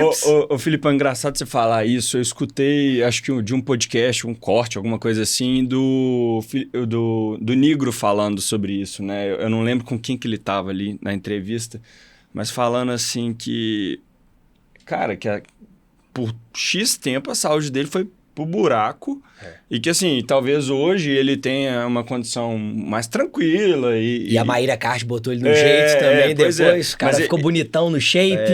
Mas se ele não ficasse bonito, eu acho que ele ia tomar um pé na bunda, eu né? Eu também acho. Porque ela é fitness pra caramba. Deixa eu voltar gordo de São Paulo pra minha lá, o Ricardão ia aparecer ali, entendeu? Mas o lance que eu acho é que assim, hoje talvez exista mais literatura sobre isso, mais estudos sobre isso, como de fato o que a gente estava falando aqui, né? Também de equilibrar os pratos, de ter vida social, de ter família, porque a saúde mental é uma coisa que está atingindo um ápice, né? A gente vê tanta coisa prejudicada aí das pessoas, né? Tá isso, aquilo, como é que você fala? O passado é depressão, futuro é ansiedade, né? Aí eu perguntei para ele no nosso último episódio, tá aí, quando você tem os dois? Então, assim, eu acho que tá tudo muito hoje nesse sentido, e eu acho que a tecnologia corroborou para tudo isso. Nessa de equilibrar os pratos, assim, de saúde, você teve... E aí falando de vida pessoal mesmo, assim, porque, pô, às vezes você tá sem ver seus amigos, sem falar com sua família direito, sem tá com a sua namorada da época. Quando é que foi, assim, que você chegou e falou assim, cara, eu preciso cuidar de mim, eu preciso... e aí já nessa estrutura chegando próximo aí dos filhos, casando e etc. Como é que foi que você falou, cara, eu preciso assumir a rédea disso, porque senão vai dar BO aqui. Eu vou iniciar falando que esporte é terapia. Então é a primeira coisa. Eu acho que todo mundo acha que fazer terapia vai ajudar você, mas eu acho que o esporte ele é muito mais terapêutico do que a própria terapia em si. É lógico que a terapia ela é muito boa, eu fiz... foi muito importante na minha trajetória. Só que quando eu vi isso, foi o seguinte, quando meu corpo me avisou.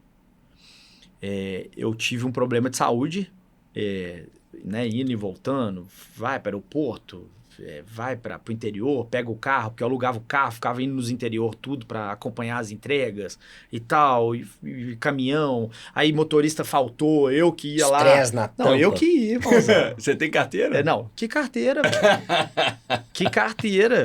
O motorista chegou bêbado lá para fazer encostar o caminhão, quem ia lá encostar era eu, era como é que fala? Os meus sócios. Era assim, ninguém tinha carteira. Tinha nada. E, faltou um chapa aqui, faltou um braço para descarregar no Shopping Cidade um dos negócios ali, que é naquele morro aqui de Belo Horizonte. Sei. Amigão, pai. O pai tava Sensacional lá, filho. Isso, tava lá, eu Boa. colocava o braço, colocava o uniformezinho, ninguém sabia que eu era dono da transportadora, não. Eu pegava o negócio, Outback, descarreguei várias vezes no Outback, porque faltou chapa, faltou ajudante. Cara, a empresa ela é o reflexo do seu exemplo como líder. Velho, cara, isso é legal sempre, demais. a empresa ela é sempre o reflexo seu como líder. E não tenha dúvida disso, porque isso traz também, eu vou te falar, o pessoal fica impressionado com essa informação que eu vou te falar. E a gente volta já para a questão que você perguntou. Mas que é a questão de processo trabalhista que eu tive.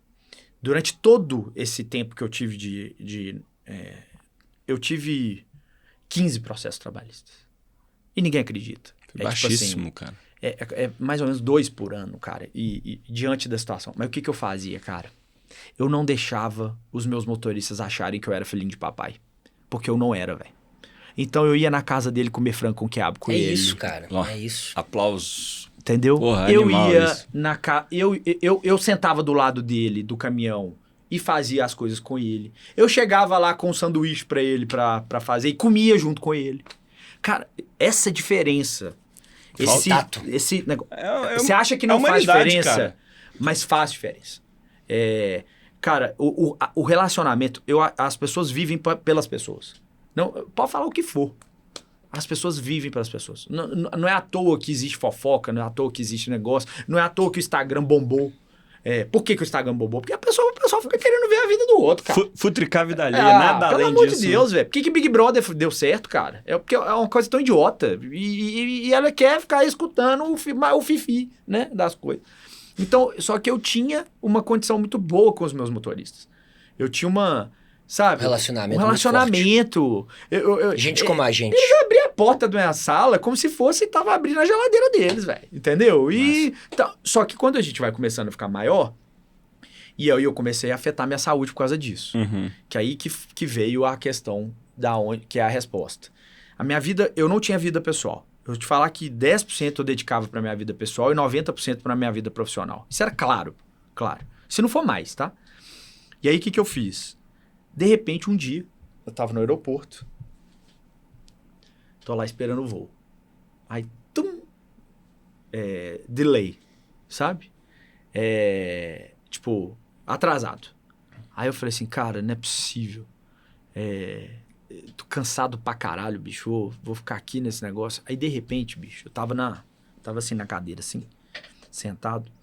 De repente, veio tipo um mal súbito, assim, cara. Tipo, uma tontura. Um negócio. Eu falei assim, ó, que isso, cara? Eu vou desmaiar aqui. Aí, na hora que aconteceu isso, cara, como é a primeira vez que acontece, você começa a desesperar. E aí você acha que você vai morrer. Tava sozinho. Eu tava sozinho. E aí na hora que você acha que você vai morrer e você tá sozinho, você fala assim, eu vou cair no chão, ninguém vai me acudir. ajudar.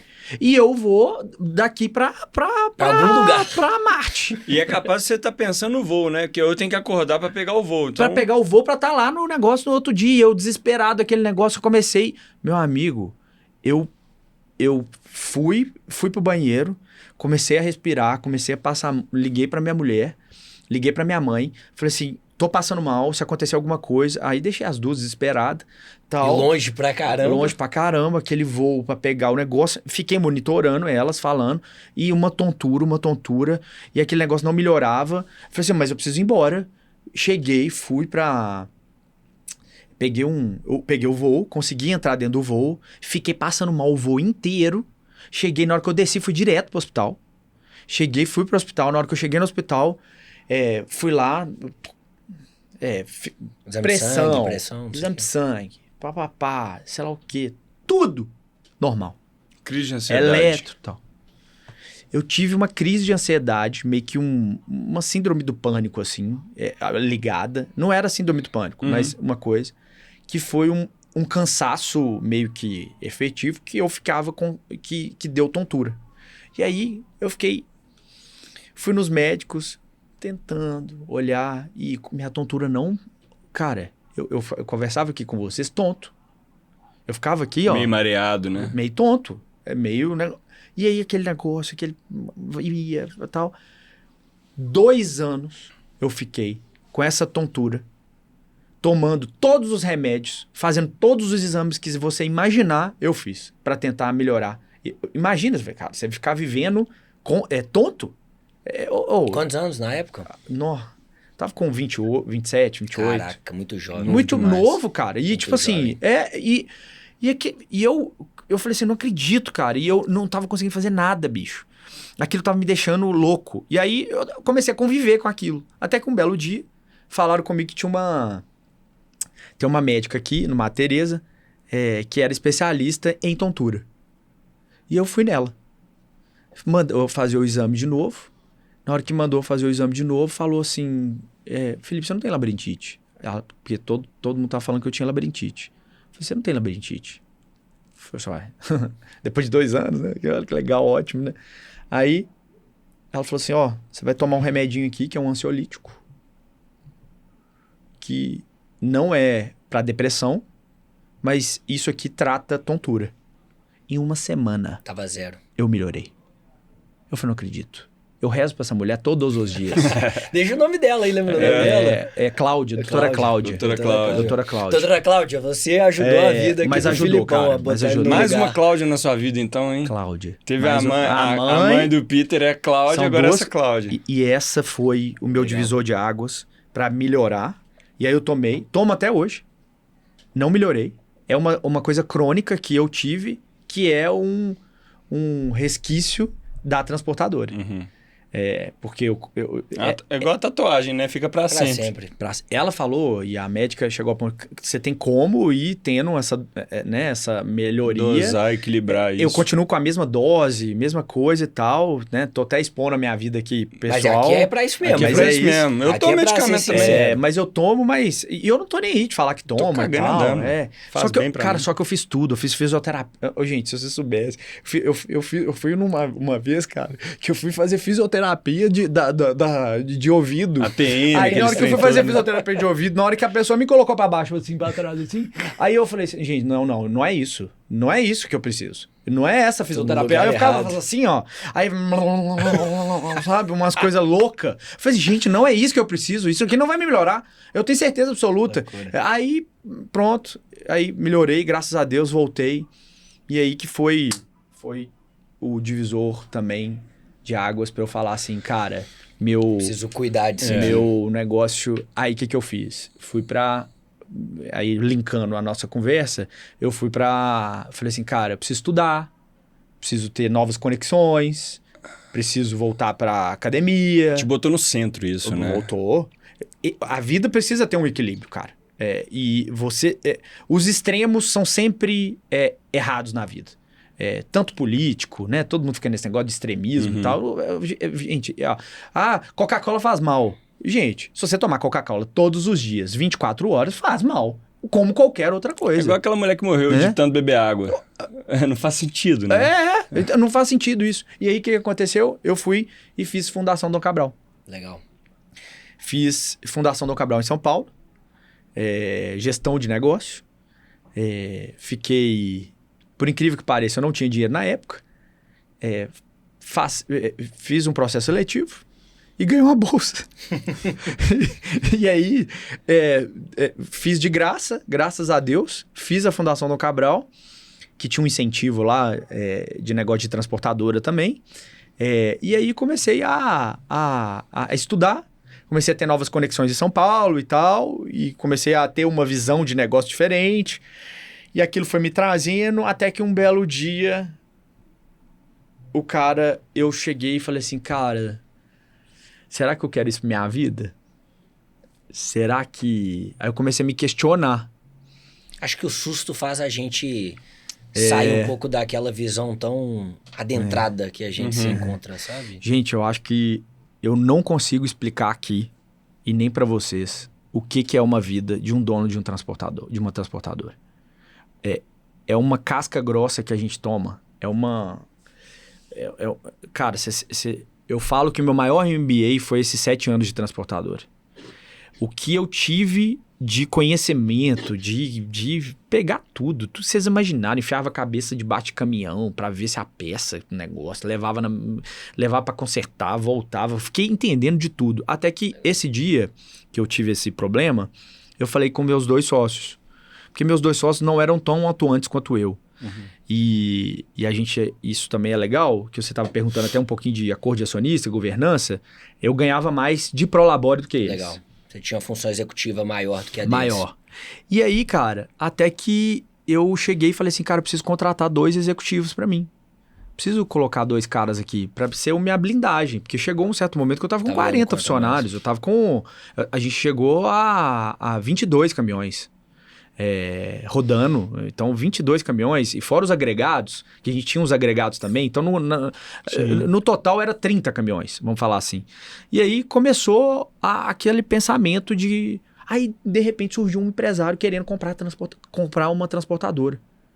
E aquilo me acendeu a luz do M&A. Deixa eu te perguntar um ponto sobre isso, até a gente já entrando nessa parte, que você viveu o M&A da transportadora. A transportadora cresceu, vários clientes, etc.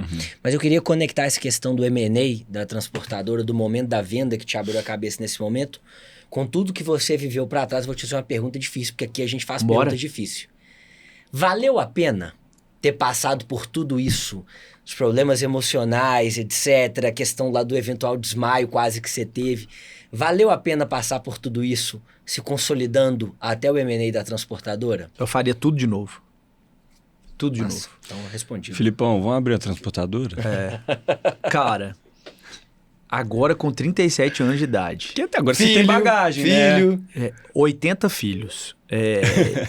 Cara, eu te falo que talvez não seja o melhor momento pra eu abrir a transportadora com você, não. Não, com certeza.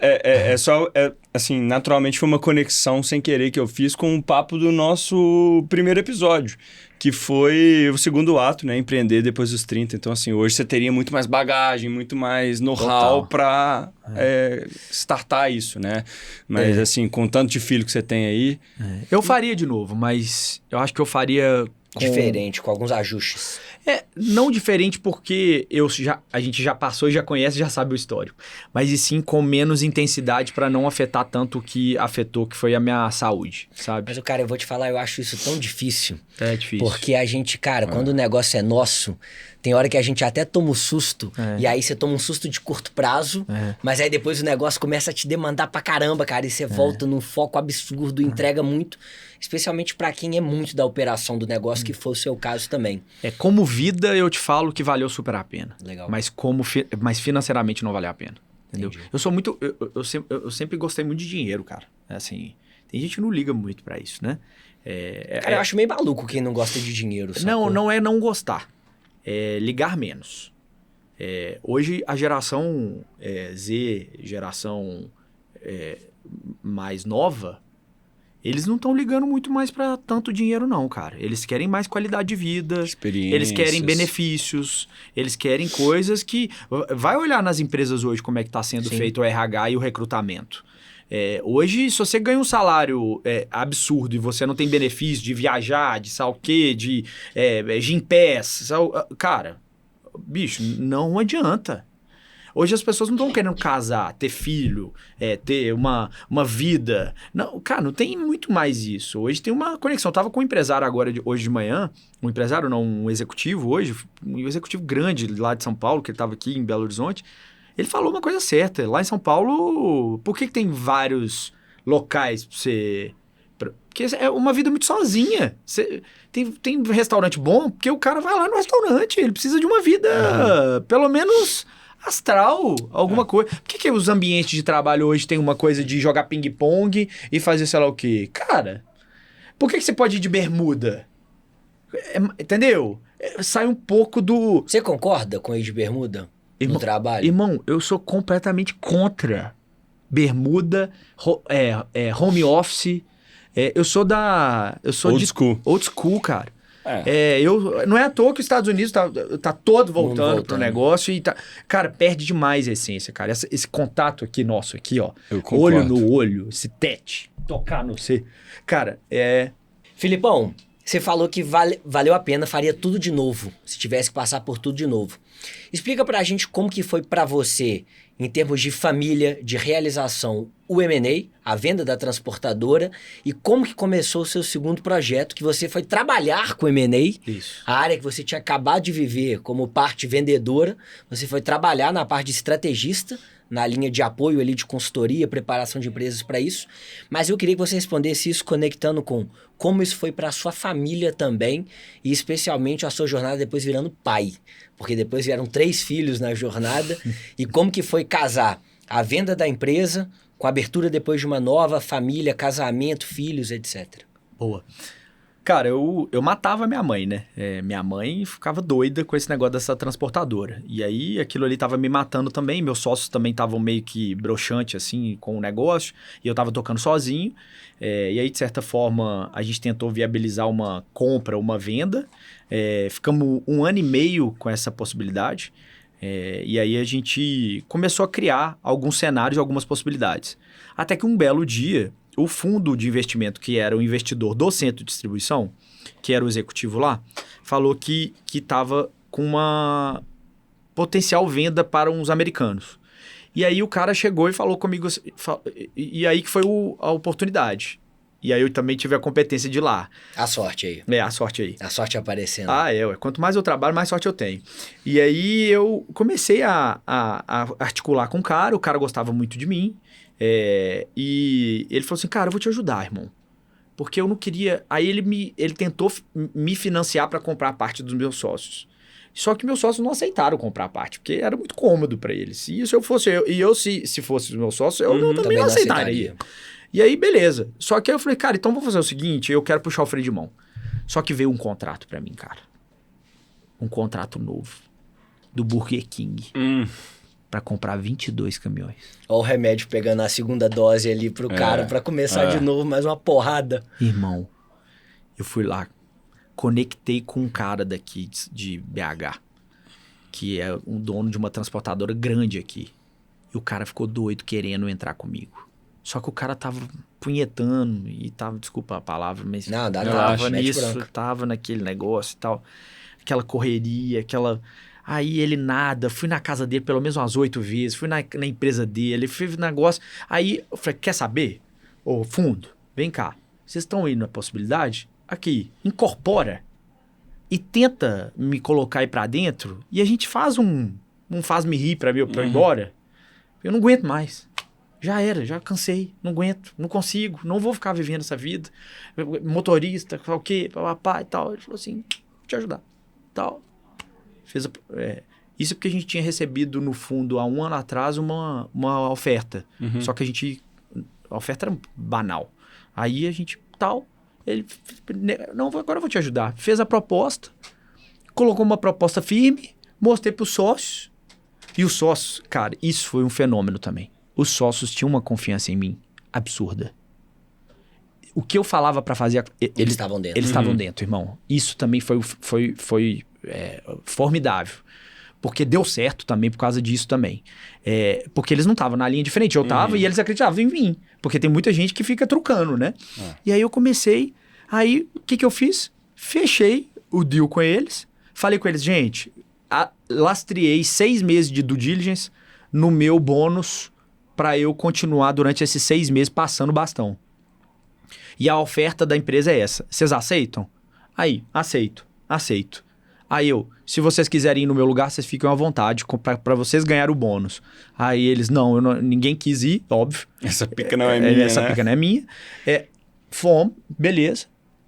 Ele fez a oferta firme, passei o processo de due diligence durante esse tempo, que passando bastão, funcionário meu falando comigo que eu não mandava mais nada, e aquele negócio, você sofre com essa passada de bastão, é sofrida também, viu, cara? Porque você não é mais dono, você fica com dor de corno, né? Morreu na praia, aí você fica naquele negócio, o que eu vou fazer agora? E tal, beleza. Mas tem um momento do dinheiro do bolso também ali. Não, tem um dinheiro no bolso, cara, que isso, eu te falo que o que me deu o meu upgrade da minha vida financeira... Foi a venda. Foi a venda. Mas nessa hora aí, você tá falando aí do seu funcionário te dando essa caçoada, assim. Ele não tá com a cabeça que você tá ali, pro negócio, né? Vendi isso aqui vai acabar, deixa esse cara falar o que ele quiser. Mas pode falar, cara, eu sou muito responsável com essa coisa. Eu tava ainda vivendo a empresa como se fosse minha ainda.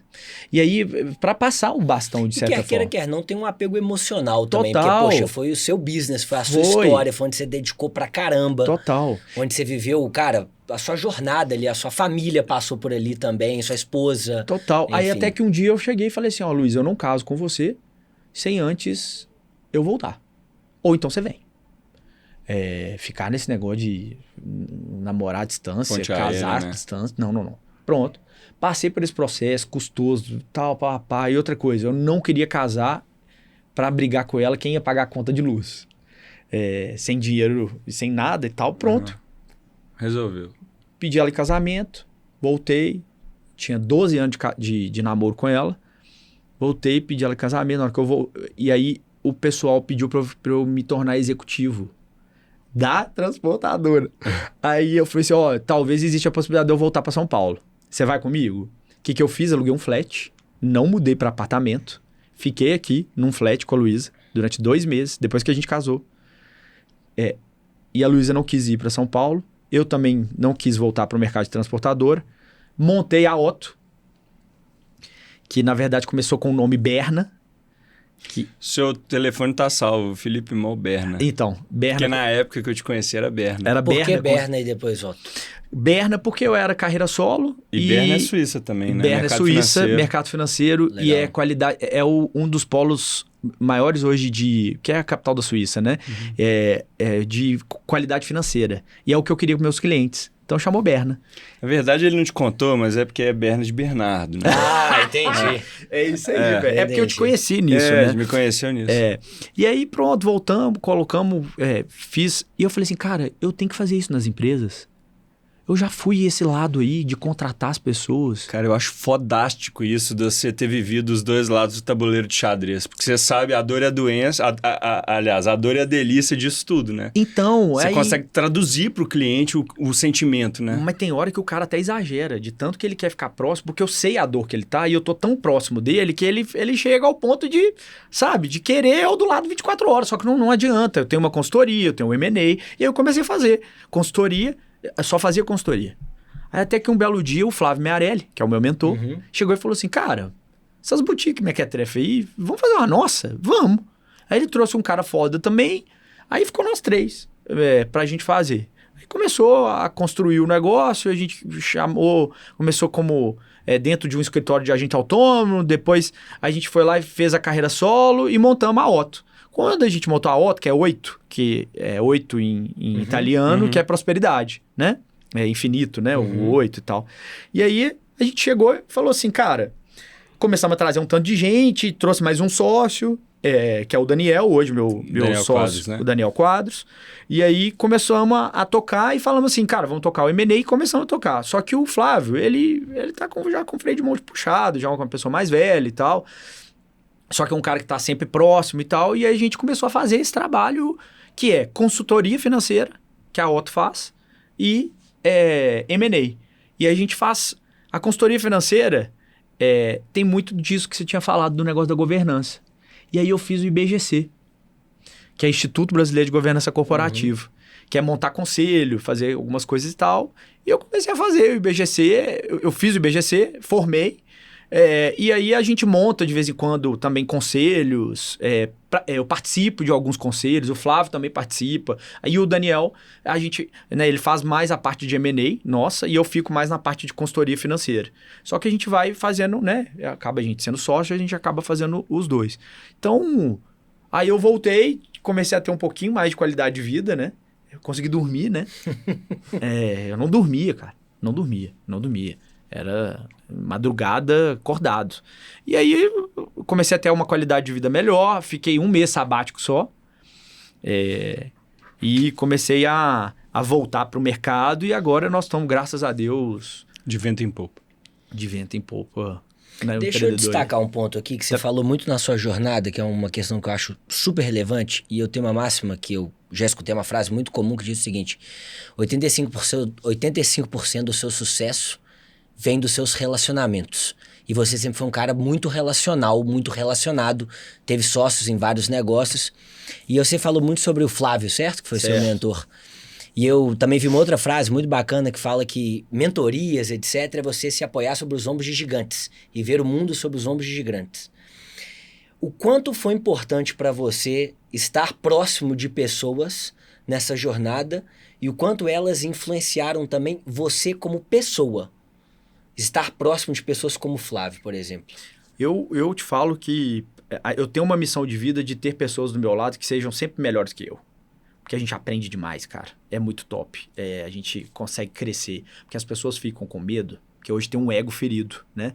E aí as pessoas acham que é um conflito de você brigar, um é melhor que o outro. Não, cara, se complementa, junta forças. E agora eu vou discordar de você. Na vida não é 85, não. Eu acho que é 95. É relacionamento. Os outros 5%, você sabe por quê, cara? Hoje, inteligência artificial, técnica, pessoas, Você contrata, você compra e você administra. Agora, relacionamento, essa Isso aqui, né? empatia, É esse nem o negócio, Mastercard, cara, Isso aí. é difícil demais. É. O relacionamento. Aqui, o Flávio fala, M&A é relacionamento. O cara só vai vender, e ele vai vender com você porque ele gosta de você. Ou que ele faz alguma coisa, ou conecta com você, ou ele gosta de você. Uma tese de investimento que eu vou, por exemplo, eu pego a empresa, faço ela ficar boa pra ser vendida, e vou lá e vendo. Cara, o cara só vai querer fazer comigo se ele gostar de mim, bicho. Entendeu? Não adianta. Exato. Então, eu acho que a relação e o relacionamento, ela precisa... Eu acho que é fundamental na vida do empresário, de tudo, né? De tudo mesmo. Sem dúvida. E nessa parte final agora, você falou sobre o M&A, a parte relacionamento, a gente falou muito sobre a questão também emocional vinculada ao processo de M&A. Minha família também vendeu empresa, era da minha tia-avó, fundada em 1954. Ave Maria. 70 anos de empresa e a gente passou por um processo de M&A. Era qual setor? Educação, escola, educação básica. Aham. E foi um processo também bastante desafiador por todo o apego emocional, tanto dela quanto da minha mãe, que era a segunda geração. Eu já tinha menos, mas existia uma conta implícita no valuation, que era a conta emocional, que você comentou muito bem sobre ela. E aí, falando sobre isso dentro do M&A, conta pra gente algum caso, alguma situação, cara, que você já viu muito maluca num processo de M&A, porque romantizam muito sobre vender empresa. Ah, porque vender empresa é lindo, é onde você dá um upside financeiro muito grande, você deu um upside financeiro grande que você comentou. Mas e o lado B das negociações? O que você já viu, cara, assim, de doideira? Já viu gente na mesa quase caindo na mão, na porrada? Mas isso é 24 horas, isso é porradaria. O negócio... Briga de sócio, Olha, negócio que vai desfazer na hora da assinatura. Conclusão de... A gente estava participando agora de um M&A agora que o cara de repente... Não, tá fechado, assinado, fez, aconteceu e tal. Porque o processo de M&A... Ele é muito emocional mesmo. Muito, muito emocional. E aí o cara fica tão emotivo e querendo e comprando e não comprando. Passa o filme, né, na cabeça. Não, total, mas só que na hora da pessoa, não é nem assinar, não. É na hora de fazer o Pix. Não fez. Aí tem que fazer o quê? Executar o contrato, aí burocracia, aí começa a justiça, não sei o quê. A arbitragem, e começa aquele problema. Mas por Assim, quê? O que aconteceu nesse caso que o cara travou? Eu acho que faltou dinheiro, cara. mesmo? Eu acho. Eu acho que não Caraca. tinha dinheiro mesmo. Então, assim, eu acho que teve... Foi um aventureiro, então? Não foi nem um aventureiro. Eu acho que ele achava que ia ter um funding por trás Não e veio. não veio. Ah, tá. E aí Então, ele ficou vendido junto, Tomou sabe? um desfecho diferente do que ele projetou ali. Cara, mas tem muito... É porque o M&A também, as pessoas não enxergam também como... É porque é fusão, aquisição e cisão. Decisão. Nós estamos para ter uma cisão, se eu não me engano, a maior do Brasil hoje, que é a Arezzo que é o Grupo Soma, O Grupo que eles Soma, fizeram. que deu um BOzão Então, lá, tá né? dando um BO cabuloso lá. As ações caíram 60% Você acha por que conta isso de... começou quando o Rony saiu? Não, na minha visão, eu acho que isso foi por conta de cultura organizacional. Cultura, cara. Choque de cultura? Choque de Isso cultura. é punk mesmo. Cara, o maior problema que existe na face da Terra entre fusão é Choque de cultura. choque de cultura. Porque o Birman tinha um choque de cultura muito de caixa e muito de querer fazer o negócio acontecer, e o outro era mais ilusionista, descentralizador e fazer o negócio acontecer. Então, cara, é muito complicado. O M&A, ele é muito complicado. Eu tô pra te falar que tem uma estatística que eu coloco na minha cabeça, que é o seguinte: a cada... Se não for mais, tá? A cada 15 M&As, um fecha. 15 M&As que tá sendo tocado, um só fecha. Pra você ver como é que é o nível de complexidade e de dificuldade. Porque, cara, não é só técnico. Você tem que casar o técnico, os astros têm que estar muito alinhados. Tem que casar técnico, tem que casar contingência, tem que casar o emocional dos sócios e ainda o cara ser firme. Porque muitas vezes você não paga o M&A naquele momento, Total. né? E aí o cara tem que honrar com aquilo, né? E o problema da Arezzo, existe o pós-venda. É o Você pós-venda. integrar as duas empresas, Integrar. que é um baita desafio. Nós enfrentamos isso no nosso M&A e eu passei da função de dono para executivo. E, cara, era foda, porque era, cara, assim, abria a lista. Tem um caso muito maluco, cara, que eu bati de frente lá com a turma. Agora já dá para contar, porque já passaram-se alguns anos.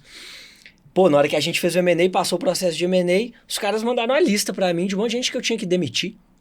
E, cara, eu venho de um business totalmente humanista, sabe? 150 funcionários que a gente carregava no coração. E aí chegou uma lista lá, os caras te mandam e falam assim, ó... Top-down, né? Top-down, a regra é essa, você tem que demitir toda essa galera aqui. Cara, tá puxado. maluco. E aí, beleza. Eventualmente você faz ou não faz. Eu, na época, bati de frente e não fiz. Falei que eu não ia fazer. E aí isso também gerou um atrito, gerou um ruído. Mas qual que foi a questão? Aí você faz. Aí uma escola ali, no nosso caso, que tinha 60 e tantos anos de jornada... tão humanista, e aí vem uma visão mais financista, mais densa. E, cara, não tô falando que é certo ou errado, não. Só são visões diferentes. Exato. São visões diferentes, entendeu? Só que aí isso cria um conflito interno muito complicado, que é o pós-venda. Que é o período pós. Chega a ser um equilíbrio entre razão e emoção, né? Porque nessa hora você tá emocionalizado com um negócio mais profundo. Eu queria entender até uma coisa. E pode ser até uma pergunta para os dois, tá? Que já viveram esse processo de M&A, mas assim, falando de business no geral, não quero ficar engessado só na parte de M&A não, mas qual que é o melhor e o pior conselho que os senhores já receberam na vida, nesse sentido de business, e que vocês seguiram? Se sentir à vontade para te falar quem te deu o conselho também, o melhor e o pior, eu quero os dois. O pior você blinda, o melhor você pode falar se você quiser. Eu vou usar um ótimo conselho, essa é uma tese minha, tem muita gente que discorda. Mas um conselho que eu ouvi do João Kepler, que foi meu mentor de negócios, eu tive a oportunidade de trabalhar com ele em São Paulo, ele fala, eu entro em empresa para ela ser vendida. Eu gosto muito dessa tese. Prepare a sua empresa para ela ser vendida. Eu gosto muito. Acho que a vida é extremamente cíclica e você estar preparado num processo de M&A te coloca numa visão muito na frente num processo negocial. Eu lembro, voltar no nosso caso, quando nós fomos vendidos, a escola já operava lucro real, todo mundo por dentro, a gente não tinha dívida, aí por uma visão de negócio nossa, de estratégia operacional, etc. Mas era uma empresa que estava pronta para o processo. Tanto é que o nosso M&A demorou 1 ano, mais ou menos 1 ano e 1 mês. Nossa diligência foram 2 meses e meio, foi super rápida. A empresa estava pronta para isso. Então, eu hoje crio empresas e negócios para vender. Justo. Pode discordar, discordar. Eu sou super a favor, concordo plenamente. Acho que a empresa estar pronta para vender, ela sempre vai estar organizada, concorda? Sempre. Né? Mas eu acho que o conselho principal que me deram é o seguinte, tire um pouco da emoção quando você estiver fazendo um M&A. Porque senão você vai acabar trazendo um problema sério para o negócio. E até mesmo de começar a se auto-questionar novamente, ficar com dor. Cara, vai para frente, né? Essa é a visão, assim, tirar um pouco da emoção. Agora, o pior conselho foi o seguinte, cara. Você tem certeza que você vai vender a empresa?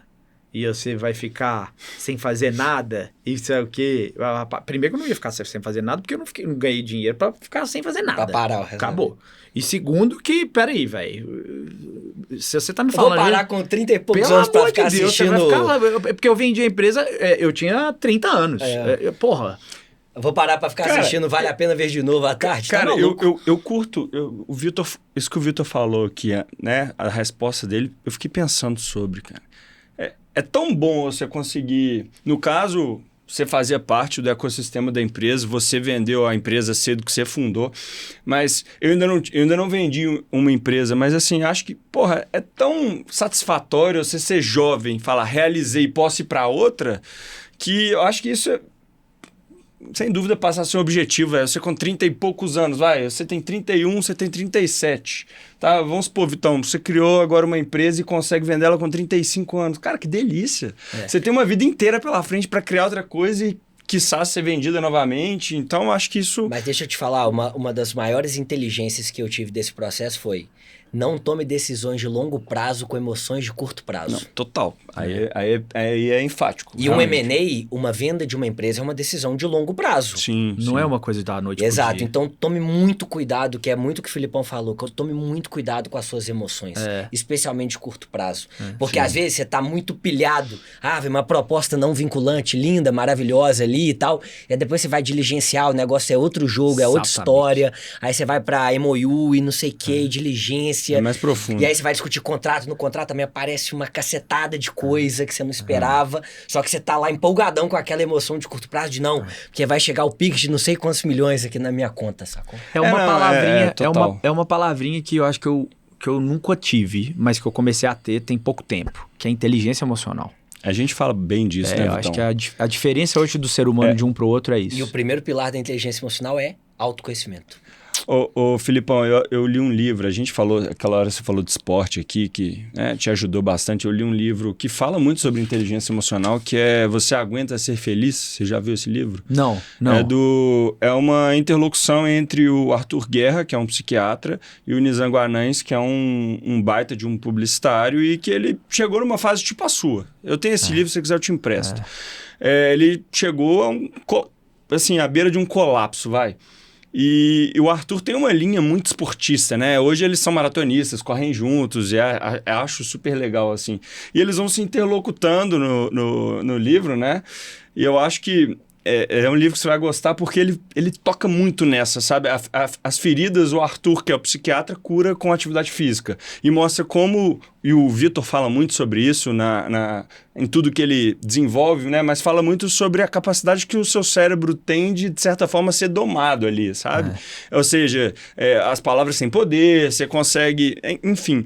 Então, ele foi encorajando o Nizam no decorrer do tempo, até chegar a um ponto que, sem dar spoiler do livro, o Nizam fala, porra, velho, você me curou, obrigado. E a gente, né, nos tornamos grandes amigos. Aí o Arthur Guerra fala, que é o psiquiatra, cara, não fui eu que te curei, irmão. Foi você que se curou. Você só entendeu o meu método, sabe? Então, assim, é um equilíbrio muito constante disso. Eu fiz pouquíssimo tempo, eu fiz um autoconhecimento... agora eu fiz um trabalho de autoconhecimento absurdo, cara. Com quem? Você fez com Eu fiz no CEPAF. Uhum. Não sei se já ouviu falar. Já. E o CEPAF, cara, foi também um divisor de águas na minha vida, cara. Que ele me trouxe meio que uma inteligência emocional mais acurada. Me ajudou tanto na minha vida profissional quanto na minha vida pessoal. Eu não tinha tanto... Eu te falo que eu não tenho tanta, mas começou a me trazer um pouco de olhar mais crítico para mim mesmo. E eu me conhecer. Isso é muito bom, velho. Só pra você ter uma ideia, eu, diversas vezes, eu tinha um negócio que é o seguinte, o sangue vem tanto na goela, e eu fico até aqui, ó, que eu vomitava, e eu falava, tudo que eu... negócio. Depois que eu fiz esse trabalho, durante 6 meses, você acredita que tem 1 ano, 1 ano e meio, que eu nunca mais tive? Caraca. A sensação sensação de, sabe? Sim, total. Que vai explodir, a parada vai explodir. E que você quer falar, mesmo com, por exemplo, um cara te tratou mal, ou você tá no meio da fila do negócio, não revida mais na hora. Trânsito é um ótimo lugar. Trânsito. Exato. Gente, trânsito agora, passa uma mulher, eu falo, a mulher... Buzinam pra mim, a mulher me recortou, me negócio. Antigamente eu sentava do lado dela, ia fazia... Hoje em dia... Né? Exato. Antes era o Mario Kart, hoje você acabou. Pode seguir. Entendeu? Cara, muito bom mesmo. A gente precisa caminhar pro último bloco aqui, porque a gente tem o último bloco que ele é o mais pesado, eu acho, do podcast, que a gente prepara uma série de perguntas aqui. E aí, obviamente, nós não vamos te deixar fugir, mas são perguntas, Filipão, que a regra tem que ser rápido, não pode ficar pensando demais, beleza? Então nós vamos trazer aqui alguns cenários e você tem que responder preto no branco, o que vier na cabeça. Não, o Babo até na última edição, no último episódio, teve uma resposta que eu demorei, ele até contou o tempo pra mim lá, ele tava puxando minha orelha. Eu fiquei sem resposta, eu confabulei, dei justificativa, mas era o teste, né? Agora eu já entendi que tem que ser o bicho pegando. Vamos fazer esse da dinâmica aqui primeiro? Aí a gente pega algumas daqui dessas perguntas. Ser. Então toca aí com o Filipão essa primeira parte. Ô Filipão, então é o seguinte, a frase é como se ela estivesse sendo dita por você, tá? Então sim, é só pra te contextualizar. Uhum. Então vamos lá, pergunta número 1. O dia que meus filhos nasceram me ensinou sobre liderança que... Pai tem que ser bem próximo. Pode tocar aí. Tô aprendendo aqui, eu tô escrevendo. A habilidade que aprendi como pai e que me tornou melhor nos negócios foi... Disciplina. Até porque os seus filhos dependem de você 100% do tempo, né? Assim, de você e da sua esposa. É um ser que... E eu tenho 3, né? A população lá em casa tá cheia. Esse aí tá segurando o Theo a mais taxa. velho, né? O Theo mais velho. Tem o Theo mais velho, que mais velho assim, né? 3 anos 3 e anos. 3 meses, e os gêmeos estão com 2 anos agora que fizeram. Nossa. A conversa mais difícil que já tive com a minha família sobre trabalho foi... A minha volta de São Paulo, Você fala pós-venda? pós-venda. Ou, né, durante a venda. Tá. Quando eu estou em uma negociação tensa, o que mais me lembra e realmente importa é... Inteligência emocional. Falou tudo. Falou tudo mesmo. A melhor decisão que já tomei por amor à minha família, mesmo custando dinheiro, foi... Voltar de São Justo, Paulo. foi não ter aceitado a Cara, proposta de Burger tocar. King, de fazer coisa. Isso é um marco na sua vida. Marco. Eu lembrava Total. de algumas dessas perguntas. Quando você falou, eu já associei. Falei, pode ser que seja uma resposta. O maior erro que cometi tentando equilibrar trabalho e família foi... Esquecer minha saúde. A maior mentira que contamos para nós, né, nós mesmos, sobre o sucesso é... Dinheiro é tudo.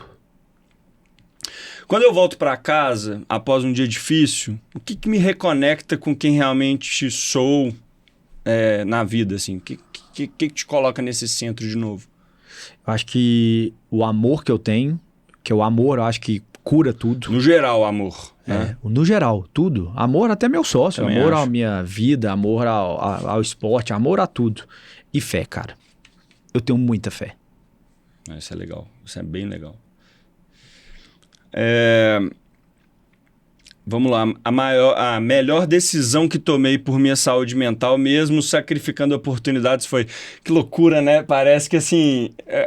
Você já respondeu várias coisas que estão nas perguntas do final. Então, assim, a melhor decisão que você tomou pela sua saúde mental, mesmo sacrificando oportunidades.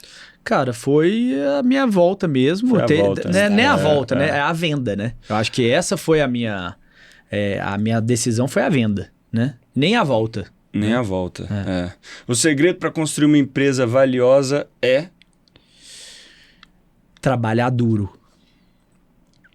Maior ilusão sobre empreendedorismo, o que você acha, assim? Achar que vai ficar rico amanhã. Justo. E a qualidade que mais diferencia um empreendedor bem-sucedido? Disciplina e planejamento. Sou viciado na palavra disciplina. Viciado. A palavra disciplina é muito legal. Ela é completa. Filipão, nessa última parte aqui eu vou mesclar 2 que eu fiz com o Bernardo, ele fez comigo. E aí eu vou misturar aqui, são perguntas também objetivas. E aí a gente vai entender um pouco sobre personalidade, mania e depois o que você escolheria entre 2 cenários pra gente fechar. Eu queria fazer algumas aqui. Qual que era o seu apelido na escola e por quê? Mol. Por quê? Porque era Felipe Mol, né? E aí todo mundo brincava comigo, porque o Mol de química, né? De química. Então aí era 6 vezes 10, 23, né? O advogado. Então... Qual hobby que você sempre quis começar, mas nunca teve coragem? Meu hobby... Eu comecei tem pouco tempo, eu fiz alguns, só que a galera era meio contra isso, mas que é dar tiro, cara. Dar tiro? Legal. Adoro. Seu medo mais irracional? Meu medo mais irracional? Cara, é não dar um exemplo para meus filhos, sabe? Acho que esse é meio que irracional, cara. Porque se a gente tá trabalhando, tá fazendo e tal, o negócio, a gente tá dando exemplo. Só que eu fico com medo. Hoje a vida aqui fora é um negócio complicado, cara. Qual hábito estranho que você tem e nunca contou pra ninguém, nem pra sua esposa? Difícil essa, hein, cara. Porque eu sou muito transparente, cara. Eu não... Nem pra esposa eu peguei muito pesado, né? Porque a mulher convive com ele o tempo todo. Complicado. Muito difícil, cara. Mas e um hábito que é muito seu? Uma característica que é muito sua, um ritual que você tenha todos os dias? Não é Qual no sentido de segredo, não, tá? Não, eu sei que não é segredo, mas cara, um hábito é tipo... que muitas vezes as pessoas não veem eu fazendo isso, é meio eu que conversando comigo mesmo. Fala sozinho. Falo, não falo sozinho, mas internamente, discutindo comigo e com Deus junto. Entendi. Você chama para uma mesa de podcast os três ali. Os três. Legal. Entendeu? Interessante. O meu eu, Deus e eu. Sabe? E nessa última dessa parte, meio doido, pra gente seguir, o que você ainda quer viver antes de morrer? Eu quero viver com meus filhos, viajar com meus filhos. Tem algum lugar específico assim? Cara, não tem um lugar específico não, mas eu quero ter uma... Sabe, eu quero ter aquela... Porque como eu tive agora 1000 filhos, 3 filhos, né? Eu quero ter uma mesa de jantar onde vai estar minha família inteira. Legal e fazendo, isso, sabe? Porra, do caralho, velho. Não, e viajar. Aí chamar, tipo assim, os respectivos, as respectivas e etc. E ter todo mundo ali por debaixo e fazer, e ter a família toda próxima. Eu sou muito família, né? Então, esse é meu... objetivo também. Bom demais. E agora nas últimas. Agora é papo, não pode justificar. Escolha rápida, é isso ou aquilo, tá? Trabalhar sozinho ou equipe? Equipe. Correr risco ou jogar seguro? Correr risco. Recomeçar aos 40 ou aos 60? Aos 40. Networking ou estudo? Network. Rotina ou improviso? Rotina. Praia ou montanha? Praia. Otimista ou realista? Otimista. Perfeição ou velocidade? Velocidade. Cardápio físico ou digital? Físico. Ser jovem com pouco dinheiro ou velho com muito? Velho com muito. Poder voar ou ler mentes? Ler mentes. Voltar no passado ou antecipar o futuro? Voltar no passado. Pessoal, esse foi Felipe Moll, Obrigado, um parceiraço, nosso primeiro convidado oficial externo aqui do K-Cast. Filipão, uma honra. E a gente sempre fecha com uma mensagem sua. O que você quer deixar como última mensagem para os nossos ouvintes, para quem está nos acompanhando. Esses últimos 30 segundos de fala agora são seus. Olha, primeiramente agradecer, obrigado. Acho que foi foi um desafio estar aqui, né? Eu gosto muito de conectar com pessoas. E eu acho que a minha deixa aqui, vamos falar assim, né? Quem sou eu para falar alguma coisa? Mas com a minha experiência que eu tive, eu acho que a dedicação, ela traz um propósito tão grande de você crescer e que vem como consequência. A disciplina te traz algo muito maior do que a gente almeja. Colocar a mão na massa é sempre importante para você saber o que você quer e o que você está fazendo. E, principalmente, se quer ganhar dinheiro, não conte com a sorte. Trabalhe duro.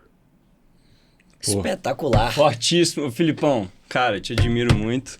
Muitíssimo obrigado. Valeu, cara. Acho que foi uma aula de vida aqui e acho que tem muito a absorver aqui. Anotei bastante coisa. Bom demais. Mas foi maravilhoso. E se você curtiu esse episódio, não esquece de compartilhar o nosso primeiro convidado externo. Acompanhe o K-Cast também nas redes sociais, no Instagram, K-Cast. Vem muito conteúdo legal e muita novidade que a gente está preparando também para os próximos episódios. Vitão, mais uma vez uma honra. Tamo junto. Entra no site da Minimal, K-Cast 15. Aproveita lá as condições também desse fim de mês e dos próximos que vão aparecendo aí com as condições de promoção de aniversário, tá bom? É isso, Obrigado, turma. gente. Até a próxima. Um beijo no coração. Beijão. Tchau.